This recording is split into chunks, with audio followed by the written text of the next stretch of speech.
જય માતાજી। ચોટીલાના ચામુંડ માતાજી મંદિર સાથે બે મુખ્ય અને રસપ્રદ રહસ્યો જોડાયેલા છે, જેનો ઉલ્લેખ લોકવાયકાઓમાં જોવા મળે છે। ચોટીલા મંદિર પર રાત્રે કોઈ કેમ રોકાતું નથી? આ સૌથી મોટું અને પ્રચલિત રહસ્ય છે। આજે આરતી પૂરી થયા બાદ પૂજારી સહિત તમામ ભક્તો અને લોકો ડુંગર પરથી નીચે ઉતરી જાય છે। રાત્રે ડુંગર પર કોઈ પણ મનુષ્ય રોકાઈ શકતું નથી।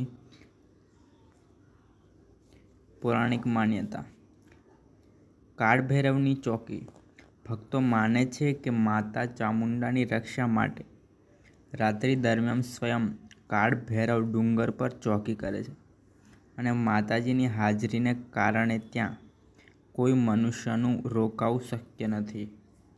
સિંહનો ફેરો: એક માન્યતા મુજબ માતાજીના વાહન સિંહનો રાત્રે ડુંગર પર ફેરો થાય છે, જેથી કોઈને પણ ઉપર રહેવાની મંજૂરી નથી। પવિત્રતા જાળવવી: ટ્રસ્ટ દ્વારા પણ કહેવામાં આવ્યું છે કે ડુંગરની પવિત્રતા જળવાઈ રહે તે માટે રાત્રિ રોકાવાની પરંપરા નથી। અપવાદ: માત્ર નવરાત્રિના દિવસોમાં જ પૂજારી સહિત 5 વ્યક્તિઓને માતાજીની પૂજા અર્ચના માટે ડુંગર પર રહેવાની પરવાનગી હોય છે।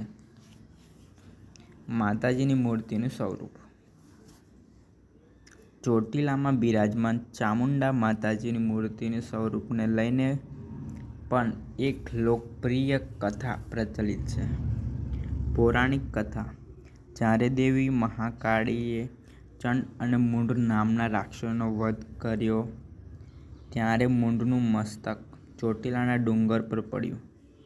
દેવી મહાકાળીએ મૂંઢનું મસ્તક અંબિકા માતાને ભેટી કર્યું અને અંબિકા માતાએ મહાકાળીને આશીર્વાદ આપ્યા કે તેઓ હવેથી ચામુંડા, ચંડ અને મૂંઢનો વધ કરનાર તરીકે પૂજાશે। કેટલીક વાર્તાઓ અનુસાર આ યુદ્ધમાં માતાજીનું ચંડી અને ચામુંડા એમ 2 સ્વરૂપ પ્રગટ થયા હતા, જે એક પથ્થરમાં દેખાય છે।